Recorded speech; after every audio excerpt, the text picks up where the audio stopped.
Eta bagoaz. Venga, bagoaz, bai. Olvida, ta nu zaude, nu sartu zara, ni hemen nago mundu honetan harrapatuta. Goizerokoaren lehenengo orduan jarraitzen dugu, eta aurkezpenean esan bezala sustatuko lagunak bueltan ditugu, kurtsoa hasiera honetan. Ostegunero izango ditugu irrati bidez eta Twitch bidez. Luisio Fernandez, egunon. Egunon. Zer moduz? Lanerako prest eta, bueno, albistetxoak komentatzeko hemen. Ostegunero bezala. Bai, teknologia eta euskara uztartzen Gurutzatzen diren tokian, esaten dugu. Hori da. Eta hemen gurutzatzen dira ere bai, irratia eta Twitchen sustaturen kanala. Hori da. Bueno, eta gaurko saiorako albistetxo batzuk badituzue prestatuta. Bai. Eta, bueno, historiako klase bat ere izan daiteken zerbait izango da gaurkoa, Luisio? Bueno, munduko historia, eta euskal historian zerbait izan dena ere komentatuko dugu. Tarteka, bueno, teknologia eta aipatzen ditugunean askotan txorakeriak, memeak, zabaltzen diran bitxikeriak, horiek ere komentagai izaten dira. Bai. Sustatun bezala, teknologiako beste edabide eta komentalekuetan, ez? Hori tipikoa da. Eta fijatu ginen gauza batean, Tartariar imperioaren konspirazioa. Wikipedian aurkitu nuen, eta Wikipediako euskal wikilari saiatu batek, Galder Gonzaldezek konspirazio teoriei eta erreparatzen die, eta han dokumentatu zuen, eta handikan irakurrita, gero sarean ibilita, eta hortxe ata genuen artikulua eta informazioa. Trukatuko dut, trukatu ez, partekatu, hitza, barkatu, eta hortxe doa. Albistea ikusten ari gara. Tartariar imperioaren konspirazioa eta tradizionalismo arkitektonikoa. Bueno, zer da hau? Bueno, hor ikusten dugu, hau da 1905 urteko esposizio unibertsal baterako egin zen pabilloi bat. Gero desegin egin zen. San Franciscon zegoen, estatu batuetan. Beste eraikin erraldoi bat ikusten ari gara, hola neoklasiko, moderno bat, New York hirian zegoen Penn izeneko tren estazio erraldoia, eraikin brutal bat, eta beste ertxe horratz komertzial bat, bere garaian handiena izan zena New Yorken, baina hau ere bota egin zuten. Empire State eta beste batzuk baino lehenagokoa, jala 130 bat urte edo eraiki zena, eta halako teoria honek esaten duena da eraikin hauek zeudenak New Yorken edo Tartariar imperioak sortu zituela. Ez dakit nola, ez da existitzen, baina sinismen horretara iritsi dira elementu batzuk, lehen egiten zan gauza hau, Errusian garatu omen zen, superteknologia eta superherrialde batek egin zituen, eta erdianan Siberian zegoen delako Tartaria honek munduan zabaldu zuen bere teknologia, eta ez du zentzurik. Delako... Ondori horretara iritsi zarete. Bai, aztertu dut mapak, eta ez dago Tartariarik inun. Baina, badago honetan fondo ideologiko bat. Gutxi gora bera esplikatzegatik. Tartaria Errusia klasiko hori, hor putinismoaren usaintxo bat hartzen dut, eta putinismoa nola tradizionalismo batzuek, eskuineko tradizionalismo batzuek iritsi diren Putin mirestera modernismo, progresismoen kontrako Vale, vale. gizon zorrotz bat eta tradizio kultural zorrotz baten benetako tradizio txukunen ordezkari belit bezala, politikoki batzuentzat, Bai. arkitekturan eta ere badago garai klasiko moduko bat, bueno, garai klasikoak desberdinak egon dira historian zehar. Bai. Gotikoa klasiko bat da, bere garaikoa, eta erromanikoa lehenagokoa, Europan. Nik ez dakit, Asiako pagoden tradizioetan ere egongo dira Egongo da, bai. klasizismo bat, eta gero beste bat, eta gero evoluzio bat. Eta, bueno, baina klasizismo hau, bueno, pixkat anpatua ikusi duguna, behintzat Twitchetik irudietan, alako neoklasiko, barroko, erraldoi, inposatzaile bat, nola bait esateagatik, ez inposatzen dena tamainoan eta estetikan, hau zan ona, eta ez oraingo Calatrabak. Jartzegatik, edo Frank Gehry, Guggenheimak, eta batzuek konspirazio teoriarekin defenditzen badute hori ere, badago transfondo bat, aipatzen da Wikipediako artikuluan eta guk ere aipatzen dugu, badago transfondo bat, kontu batzuk Twitterren eta YouTubeen eta defenditzen dutenak klasizismo hori tartekako mezu batzuk sartuz. Hau da, kontu horietan demagun benetan benetako eraikinak erakusten dira, horiek bezala, desagertu, oraindik daudenak, baina bere bertuteak aipatuz, eduki badituztenak, ez dut nik zalantzan jarriko, baina orduan bai, hori zan bidea, orduan bai gizon arkitekto, gizonak zinak, arkitekto guztiak, haien kultura bai ona, ez oraingo kultura woke, hutsal, dibertsitatearen izenean zapuztu dena Afrikako edo Asiako eraginekin eta bai ordea Europako tradizioa zen neok, bla, bla, bla, bla, bla, bla, bla. Claro, uste dut zaidala, edo batzuek behintzat bai. Eta orduan, hori serioski defendatzen dutune kultur kritik izeneko kontua baldin badago,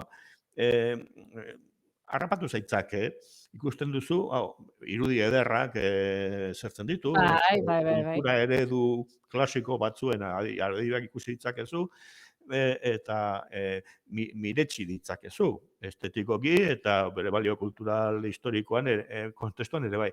Baina egoten da ere askotan alako supremazismo mendebaldetar zuri maskulino eta horrekin lotutako ideia honen, tradizionalismo onaren defentsa bat kontrajartzeko modernokeriekin. Bai. Nola baita esateko. Orduan, gauza bat da, konspirazio teoria bat, ja. Hori erraz deskartatu dezakegu begirada batekin erabiltzaile gehienok. Baina tradizionalismo estetiko baten defentsan, igual arrazoia dauka, esan dezakezu, eta hor kontu zibiltzeko, horixe da gomendioa, eta gaurko lekzio historiko, filosofiko, politikoa. Politikoa, hori da. Potente hasi dugu, gaurko saioa, albiste osoa eta... Ez dakit.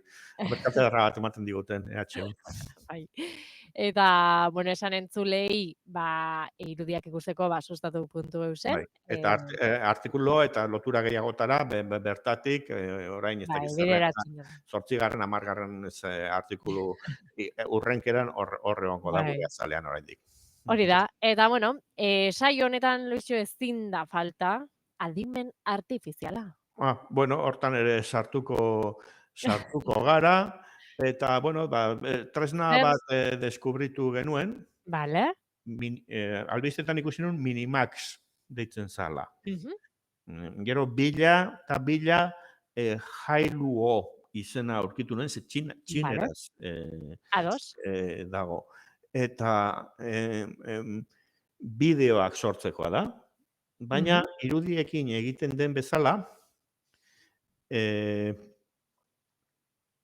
testua proposatzen diozu, eta deskribapen hori 5 segunduko bideo batean bilakatzen du. Wow. Partekatuko dut hemen ere dena dalakoa. A ber, utzi dut. Hilabete batetik bestera, saio batetik bestera, harritzeko eta Bai, ze pausok ematen ari diren, nola bai. garatzen den hau guztia. Bai, urtebete barru denboraldia hasiko dute robot adin artifizial batzuek, Zure irratia radiobot bat eta Luxoen izenean beste zerbait eta konektatuko dira euren artean eta asmatuko dute saio hauek, igual, Bai.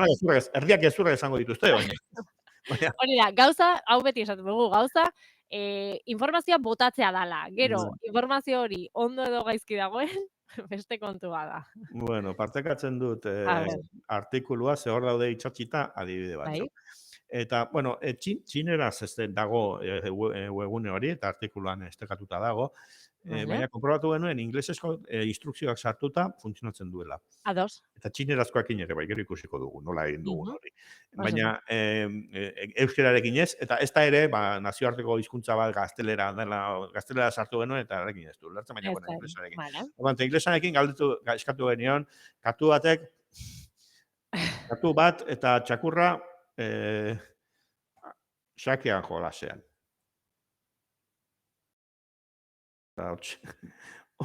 Bueno. Hortxe ikusi du. Bai, katu beltz bat, txakur baten aurka. Korgi modukoa izan daiteke. Bai. Inglaterrako erreginak zeuzkan horietakoa. Bai. Eta xaketa hola bat daukate, pieza batzuekin.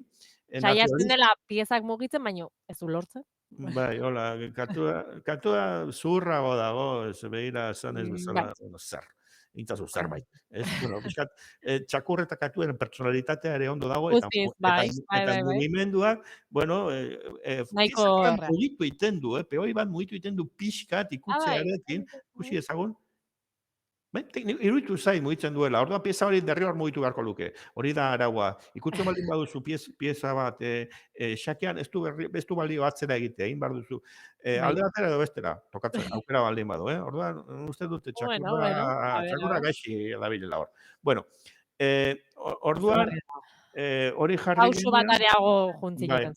Joan ginen, eta, euskal gai bat jarriko diogu. Ados. Eta, kasu honetan, proposatu genioen, inglesez berriro, euskal pilota jokalari batzuk, dantzan ari dira, euskal herri bateko, euskal village, city, hiri edo herri bateko, udaletxean aurrean. Eta, hause gertzen zen. Soinu gabeko bideoak direla, ikusi duzu, igual beste aukera baten musikare egituko diote, baina momentuz horra gertzen dira, bederatzi gizon edo hola, lako jantzi batzuekin, euskal dantza batzuetan izan daitezkeenak. Izan daiteke, pakin gorriarekin. Bai, itxura balkanikoa hartzen die talako mugimendu hoiei. Hori bai, ageri den arkitektura, udaletxe bat espada ere, Euskal Herriko bazter bat izan daiteke. Izan daiteke, arkupe batzuk, eta gero etxe bat, herri txiki bateko udaletxe izan daitekeen arkitektura batekin. Ikusi itza, fijatu gaitezen, bere antinaturaltasunean, gizonen mugimenduak sinkronizazioa da perfektua.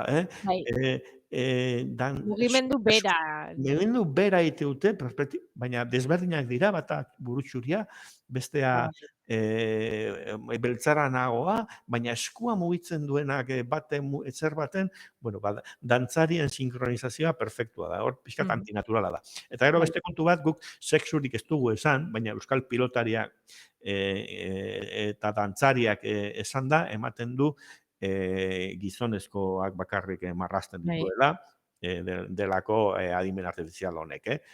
Eta euskal pilotari dantzarik ere, adintartea ere nahiko helduak esango dugu, baita ere. Bai, nagusiak egin dizkigu. Zuriz jantzi dituzte, pelotariak ere zuriz egoten dira, baina alako gona moduko batzukin, Bitxia. Bueno, Bitxia, oso bitxia, bai. eta gero beste aproba bat egin genuen, bueno, a ber, txinoz hobeto egiten duen, edo beste modu baten, eta orduan, bueno, Ados. Google Translate ere hor dago, euskarazko itzultzaile automatiko neuronalak, ELIA edo Bai. jasaretzarena edo hoiek ez dute txinera menderatzen, Mhm. baina Google Translate ausartzen da. Eta orduan jarri genuen instrukzioa. Donostiako hondartza nagusian, Euskal Herrian, itxura gaiztoko espaziontzi bat lehorreratu da. Udako egun eguzkitsua da. Eta hauxe emaitza. Halako. Izugarria da. Ez da Donostia, Ez da, baina baina...